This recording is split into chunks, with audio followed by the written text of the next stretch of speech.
Welcome to Speaking of Love, the podcast, and I am your host, Latoya. I created this podcast in honor of my dad, who was an amazing guy. He had an infectious laugh, and his spirit was magnetic. He was the type of guy who made everybody feel like somebody special.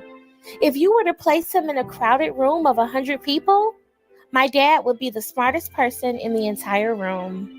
He was an award-winning radio TV broadcast engineer for many years. Born and raised in the city of Detroit, he was one of the first to go to college in his family. And while attending Wayne State University, he developed a lifelong love affair with the game of basketball. He was the shortest point guard on the team, but he could slam dunk the basketball with either hand. By all outward appearances, my dad lived a rewarding life, but there were parts of him that were known to only him. On March 2nd of 2020, my dad's private struggles became public when he took his own life in a murder-suicide. When he died, a part of me died too. And since the tragedy, I have become an advocate for mental health awareness and suicide prevention. I also created this beautiful podcast in honor of my dad and others like him who are struggling with the effects of mental health challenges. My podcast, Speaking of Love, is named after a show my dad once hosted called Speaking of Sports. Thank you for taking the time to be here with me today as we take a journey in pursuit of the strongest magnetic force on the planet Earth, and that's love.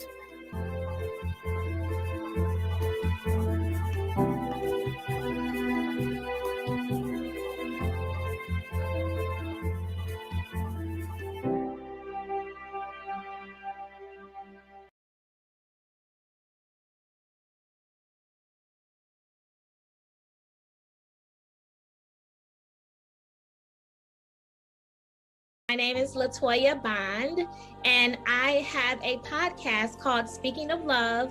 My podcast is dedicated to the memory of my dad who took his own life in a murder-suicide.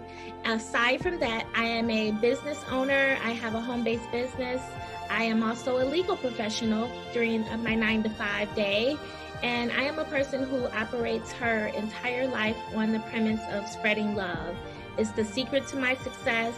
It's the secret to my longevity on this earth, and it's what keeps us going because love is the thing that makes all things beautiful. So that's why I'm here today to talk about my favorite subject in the whole wide world, and that's love.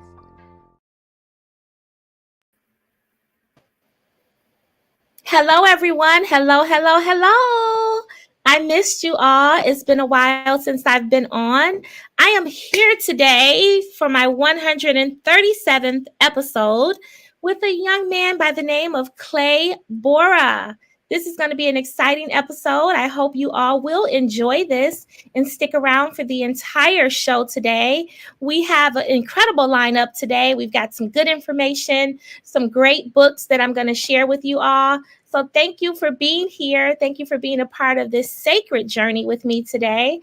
I would like to introduce you to my guest for today, Mr. Clay Boura. Let me tell you about Clay. He is phenomenal. Clay Boura is a loving husband and father. He resides in Michigan, also known as the Mitten State. At an early age, Clay developed a love for the arts, whether he was creating new cartoon characters or wild writing imaginative stories. He knew that someday art would be a part of his future. And over the years, his love and passion for the arts has continued to grow. Originally, Clay's dream was to become a cartoonist and have his very own cartoon strip in the newspaper alongside Charles Schulz.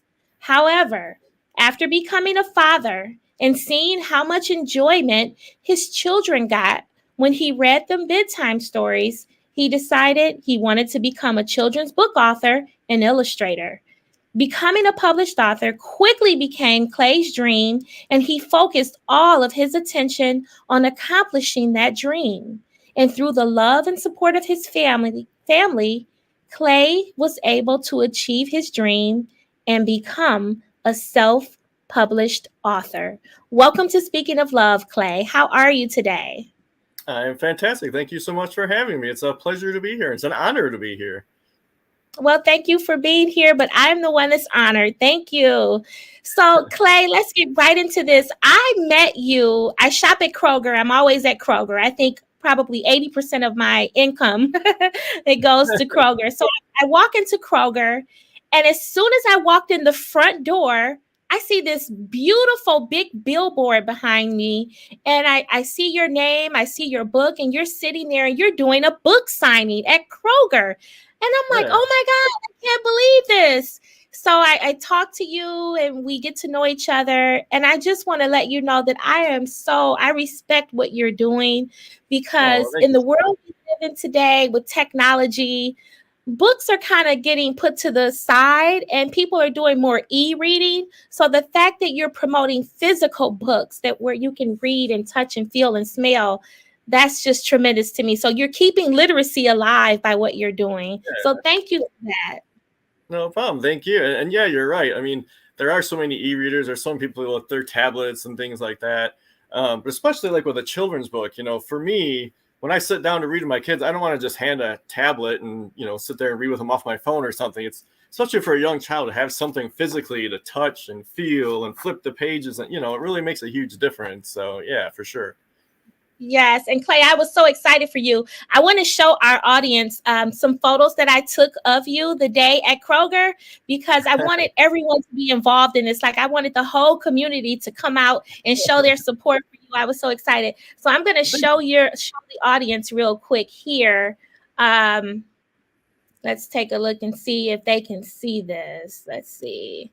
Can you all see this? This is Yes, this is you at Kroger. Oh my goodness. I posted these photos on Facebook as soon as I came home that day. Let me see if I can go down a little bit. So, yep, we've got you here in the photo with your books, Leave It to Beamer. This is so awesome. And then here you are again with a few others. And as you can see, they had you positioned right at the front door. And you were so gracious. You had your free stickers that you gave away, your bookmarks. It was just a very positive experience. And I love the way you have everything here, your illustrations. I mean, it was just a wonderful experience. So Thank you. I knew that day I wanted to have you here on my podcast. Oh, well, thank you. I appreciate that. Yeah, it's a wonderful program. So I'll give a little shameless plug to the program I'm in. So towards the end of last year, I found a program called National Authors in Grocery Stores. And by signing up for a yearly membership in that, it allows me to go out into local Krogers in the communities and do a book signing, just like when you saw me. So it's been fantastic for me. I've been doing it for about 6-7 months now, and it's just been wonderful. Not only do I get to sell and get my character out there, but I get to meet wonderful people like you as well. And it's just very, very rewarding. So Yes, and here's my book here, The Elephant in the Room.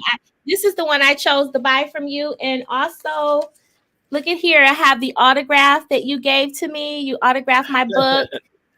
And then you even carried it over one step further and you gave me an about information tablet about you. I've got my bookmark and I have my stickers.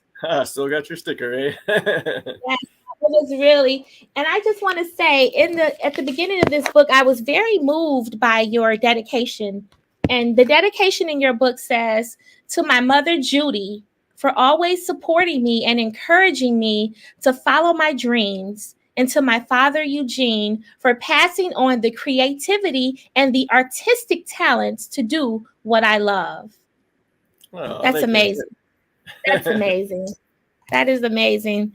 It's very important that parents support their children in their dreams because you never know where it will take them. Is that right? That is absolutely right. And actually, to take that, from what you just said, so my own daughter, I have a daughter named Chloe, who she's actually one of the characters in that book that you bought.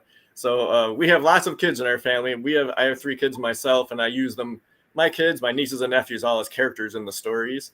But so my middle daughter, Chloe, she has become quite the illustrator herself. She loves to draw all the time with a drawing pad and pencil in her hand. And so my fourth book, which I just finished, that's this one over here. This one is in the process of being printed. It's called Get the Ball Rolling. This one, I actually asked my daughter if she was interested in doing an illustration in this, and she was. So in this book right here, I can show this illustration here. On the very bottom of the page, I have a little saying that says, "Note, this illustration was done by Claybore's middle daughter, Chloe." So she actually has an illustrated illustration in my next book. So yeah, like you said, fostering that support for the your younger kids and helping them follow their dreams is huge. So yeah. Yes, that is so important. That is so important. So let's get into the interview, Clay. Talk to me about Clay Boura. Growing up as a young child, what were your dreams and aspirations? Did you ever envision yourself as a published author and illustrator? I didn't. So at a young, like I always like to joke that when I was born with a pencil and paper in my hand. Like as far as I can remember, I've always loved to draw and I've always loved to write. And you talk about my parents, being very supportive. Like every year in school, I would always take art classes. Those were always my favorite classes. And especially when I got to like middle school and high school, when you got to choose some electives, I always had to have art in there, So I always had art classes. But above and beyond that, my mother would often sign me up for like extracurricular art classes. So maybe it was through like the local Parks and Rec or something like that. So I always loved to draw. And originally my dream was to become a cartoonist. So I loved like the Peanuts cartoons by Charles Schulz and especially Garfield by Jim Davis. He was like one of my idols growing up. And I had all the Garfield stuffed animals and Garfield books and Garfield t-shirts and pencils and everything. And I even taught myself how to draw Garfield at a young age. And to this day, I can still draw a pretty good Garfield, if I may say so myself. So for a long time, I wanted to be a cartoonist, and I worked and worked. And Beamer originally was a cartoon strip. I actually still have in storage my garage all kinds of Garfield comic strips Beamer comic strips that I wrote. And Beamer I created when I was 12 years old, and I've literally been drawing him ever since. So I'm 45 now. I've been drawing him for 33 years now. I still have the original drawing of Beamer from back then. It's dated 1991. July 1st, 1991 was the day I created Beamer. I still have that original drawing. It was on a doodle pad from the church I used to go to. So as a young child, I went to a Presbyterian church, and they had these little doodle pads in the pews to kind of like keep kids busy, in case they were getting bored during church, But so that's where I drew my very first picture of Beamer. And I had created many other cartoon characters prior to that, but I don't know, there was something special about this character. I knew there was something I really liked about him, so I kind of kept him with me. And like you had mentioned at the beginning, I always wanted to be a cartoonist, but then when my wife and I started having kids and I found myself reading bedtime stories to them, I really kind of saw what a difference it made for them. They can not only be fun and silly, but they can be educational. They can teach life lessons. And so that really became something. I was like, no, I want to do this. I think I'd like to do this. And so here we are. So what is the inspiration behind your work? Like, what do you want people to take away from reading your book? Like, for example, The Elephant in the Room. When you wrote this, what was the intention behind it? Like, what do you want your readers to walk away gaining from it? Sure. So there's a few things. So first, the whole topic or subject behind my books, they're all about English idioms. And I can remember as a young child being confused by idioms. Parents, adults use them all the time. All right, hold your horses. Or, man, it's raining cats and dogs out there. It's okay to have butterflies in your stomach. And like, what in the world are you talking about, right? Because kids at young ages are so literal. And so I remember that. And as my wife and I started having kids, I just found myself saying these things now and finding my kids like, what does that mean? So the first kind of message behind my books is to teach what these English idioms actually mean. So in each story, Beamer hears his mom, his dad, his teacher, some adult in his life utters one of these silly phrases. And Beamer kind of wonders, what the heck does that mean? So he starts to daydream. and he dreams up this whole wild adventure in his head to explain what he thinks it might mean. And then by the end of the story, he kind of snaps out of it and he learns the real meaning behind it. And then if you've read my book and you've seen, so my wife is actually a teacher. She's been a teacher for 20 years. So she kind of helped with this whole educational aspect. So at the back of each book, I actually explain what an idiom is. I give an example. And then I've got the origin behind where this idiom actually came from or why we say it. So at the beginning of it, it's really an educational tool, but it's silly and fun. So I try to combine all of that together. But the other message that I have, which you might not get through the books, but it's something I do, especially when I do like elementary school visits and I talk to kids, is just following your dreams. Because no matter how young or how old you are, no matter how small or how big the dream is, there's no reason you can't do that, right? There's just follow your dreams. If you put your mind to it and your heart to it, there's nothing you can't do, right? So that's really one of the biggest kind of messages that I try to get out there. Like I said, especially when I do school visits and I talk to kids and I talk to other aspiring authors and things like that. So. And I think, too, the most important message that you're providing starts at the very beginning of your book when you're giving thanks and gratitude to your parents, because as parents, the first community of life is family. So we're laying the platform for our children. So you had a platform where your parents supported you in following your dreams, and voila, you're following your dreams and you have become what you've always dreamed of. So it's very important for parents to realize that we have to support our children in living the dream that they want, not the dream that we want for our children, but what they want for themselves. I know a gentleman he's an attorney, and he's very unhappy in his profession as an attorney because he did it because that's what his father pushed him to do. His father always wanted him to be an attorney. He didn't want to hear anything else. He just wants him to be an attorney. And now that this 40-something-year-old man is living the dream that his father had for him, he's very unhappy in his life. So the message here is support your children in their dreams, and they will be more successful in that way. So. For sure. And like I said, my parents were very supportive of me. My wife and I try to be extremely supportive of our kids. So, yeah, absolutely. I totally agree. So you go around to all these different Kroger grocery stores. You have book signings. You're meeting people. You're impacting the world from your own corner of the world. What do you enjoy and love most about the work that you do, Clay? So I think the thing that I enjoy the most is making a difference with children. I've had so many amazing experiences doing this, especially. So one of my favorite things to do are elementary school visits. So I go into elementary schools. I have like a 30 to 45-minute presentation that I do. Not only do I share my books with the kids, but I teach them about these idioms. I also teach them how to draw my character when I'm all done. And then I talk to them about following their dreams, because this was a dream of mine and I want them to know they can do anything that they want. And I've had so many amazing experiences doing school visits and making difference with children. On one thing that I can remember, there was a school I went to, and this was kind of a crazy one because sometimes I go and I do an assembly for a whole school. Other times I go and I might go from one classroom to another. Well, at this particular class or school, they had me go, I think I did like 6 presentations that day. So like I went to one classroom, finished. I went to the next classroom and finished. So I was kind of bouncing around. But I was in between classrooms. I was walking through the halls, and a teacher had stopped me. And she told me, she said, I just want you to know, we have this 2nd grade student. His name is Jackson. And he has, like, it's been a real struggle to get him to read or to write. He just has no interest in it. And then I want you to know, after you came and presented to his class, he immediately went and sat down at his desk, got out a piece of paper, and then she held up this piece of paper for me. He wrote like 3 pages of this story that came out of him. So it was just like really touching and heartwarming to know, like, I made a difference in this child's life.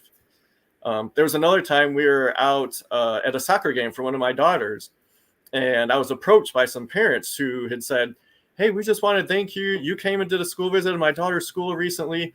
Ever since then, she's come home and she's created her own set of characters and stories. And she told me she wants to be an author. And so it's just having that connection and being able to make a difference in some kids' lives and show them, they can do anything that they want, anything they put their mind to. It's really been the most rewarding thing for me. That's beautiful. So I know you mentioned your mom and your dad at the beginning of your book. Who inspired you to be the man that you are today, Clay? Oh, that is a really good question. I would say probably both of my parents. They've been a really big part of my life. Not only that, even after getting married, my wife has been a humongous, tremendous part of my life. I was just telling her the other day, because growing up, I was always someone who wasn't the most socially, like I wasn't a very big social butterfly. I was kind of kept to myself, kept to my own little corner or whatever. Had my own group of friends, but never really got out much or whatever. But my wife, when I met her, she is a huge social butterfly. You go into a room full of strangers and she'll know everybody by the end of the night, So she's really brought a lot out of me. Just this past week, I was done with one of my book signings, and I walked into this local business who I saw, had other local artists and things in there. And I went and I grabbed some of my materials. I walked in and I talked to them. And I set up, a potential like community event that I'm going to do. And so like I immediately called her afterwards and it was like, I love you so much. And you've made such a difference in me. Like I never would have been able to do like 10 years ago.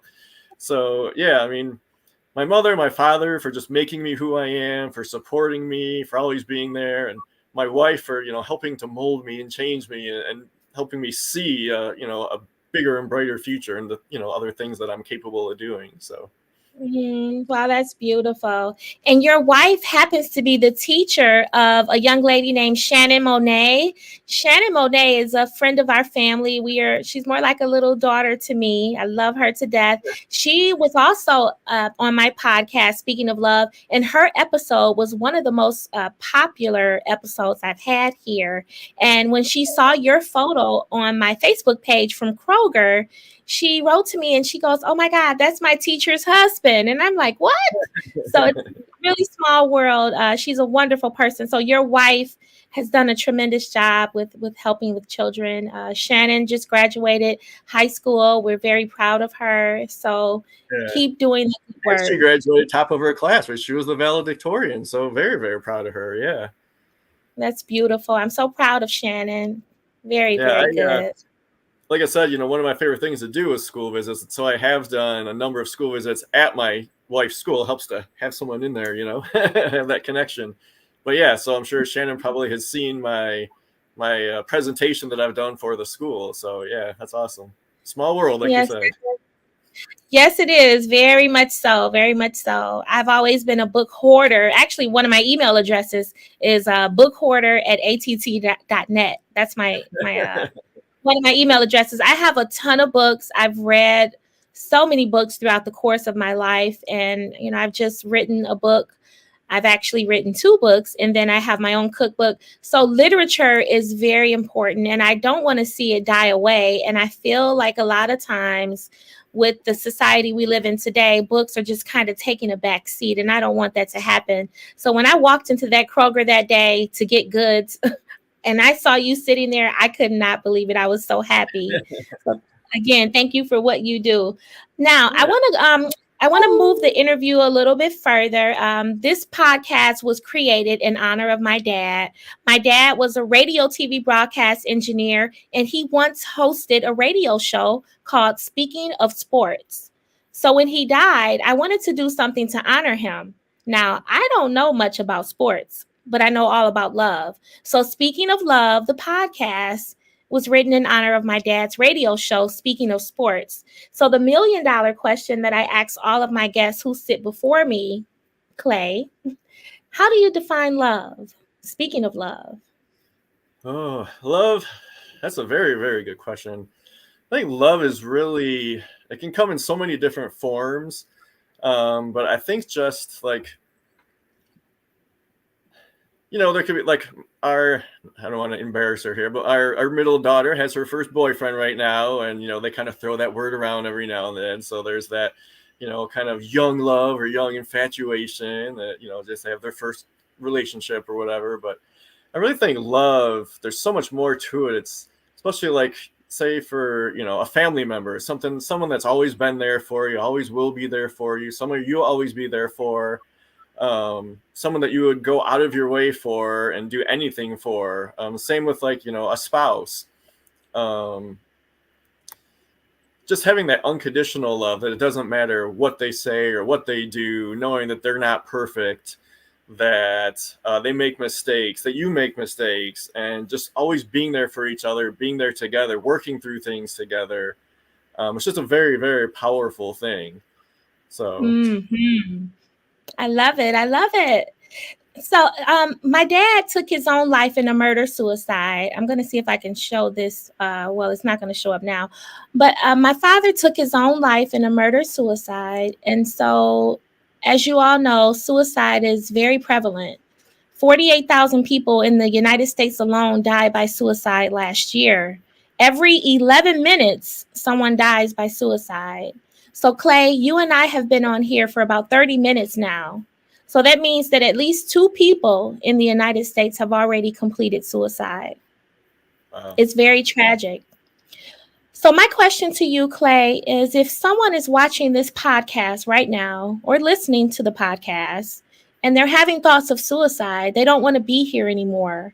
Life is unbearable. They're in a situation and they see no other way out. What advice would you give that individual to hold on a little bit longer?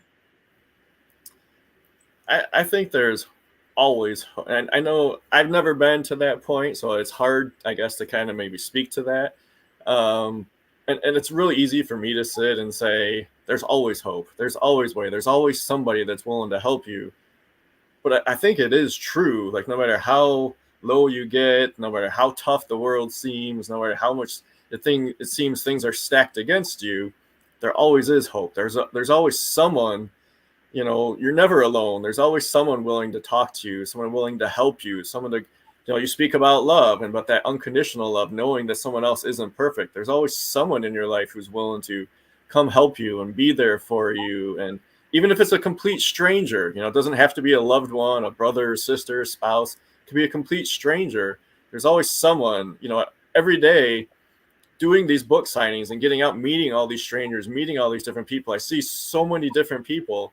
And you can just see, they don't have to be people I know or love or appreciate. They can be complete strangers, and just seeing the compassion that they have sometimes. I've been at stores where, like, again, doing my book signings, I've been at Kroger's where, kind of like where you saw me near the front of the entrance, I've seen people slip or fall and land on the ground, maybe an elderly person, and complete strangers will rush over and hurry and grab to catch them or help them up. And so it doesn't have to be a loved one. It could be a complete stranger that you confide in. And, life is always worth living. Life is such a wonderful thing. There are so many wonderful things to experience. And so I think there's so much more to it. There's so much more out there for you. And there's so many places you can get help. So. Yes, thank you for that, Clay. And if anyone is watching or listening right now and you're just at the end of your rope, you don't want to be here anymore, you have suicidal ideation, you don't have a plan, but you've been thinking about it, or even if you have a plan in mind, please dial the hotline suicide lifeline number at 988. Just like you dial 911 in a medical emergency, just dial 988. There are trained professionals there 24 hours a day, 7 days a week to help you, to triage you, to help you get to the next level. We may not be able to solve your problem today, but we can take you by the hand and guide you on the journey of getting things back into order in your life. We all fall short. We all fall down. We all have moments in our lives when we don't want to be here anymore. Life is not easy. It gets hard. So I'm here to tell you, just hold on a little bit longer, get help, and I promise you, you can come out on the other side of whatever it is, but you can't do it alone. You're going to need help. You don't have to feel embarrassed. You don't have to feel ashamed, because at some point in life, we all have setbacks and we all have reasons that we don't want to face another day. So just know that you are loved and that your existence on the planet Earth has a divine purpose. So please stay around a little bit longer.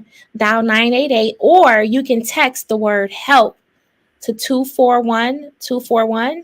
You can text if you don't want to talk, just text them and they will help you. Or you can reach out to me through my social media contacts and I can help you. I am a trained facilitator and a postvention facilitator, so I can help you in the midst of your crisis. So I appreciate that. Okay. So back Awesome. to you, Clay. Yes. So, Clay, what's next for you? You've written all these wonderful books. You're an illustrator, you're an author, self published author at that. What's next for you? What do you have planned for the future? Just to continue writing and continue illustrating, as I had mentioned earlier. So this is my fourth book. So right now I have 3 children's books. Don't Let the Cat Out of the Bag. So I have Don't Let the Cat Out of the Bag here.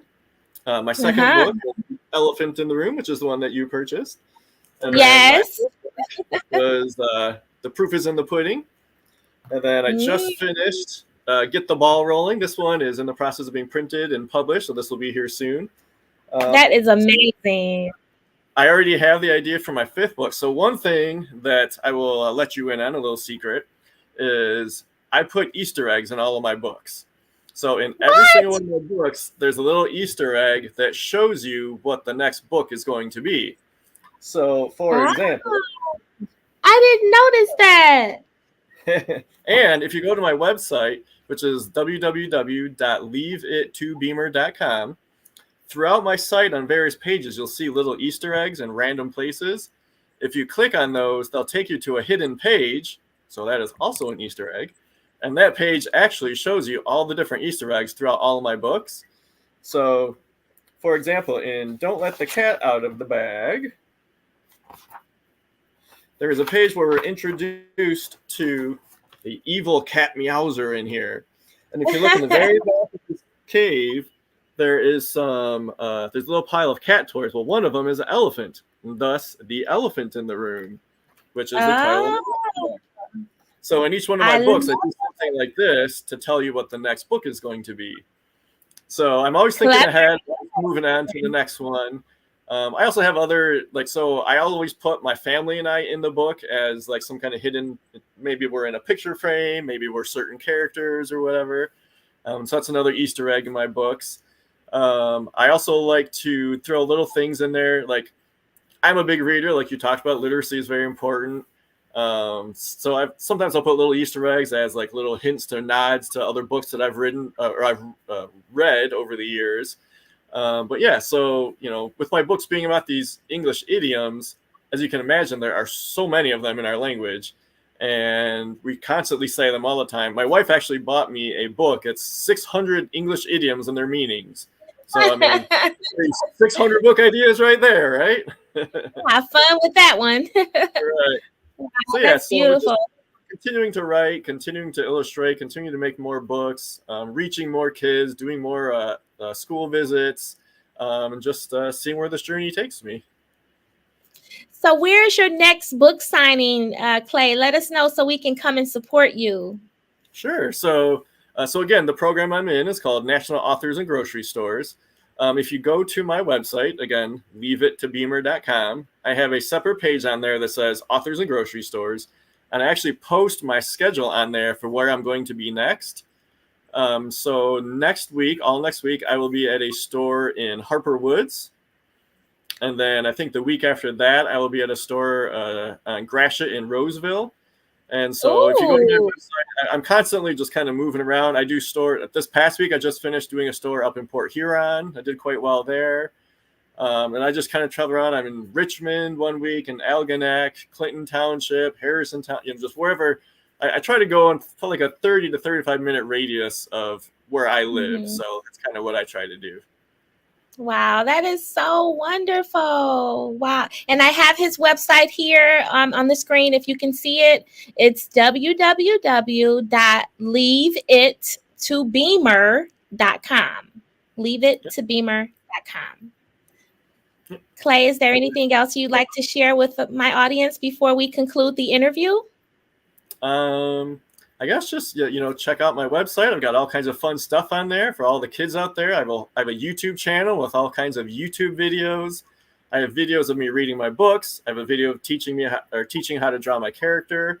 I have a whole series of videos called Guess the Idiom, where it's like a picture, it's like a video of me drawing a real version of Beamer acting out an idiom, and you have to try to guess what it is.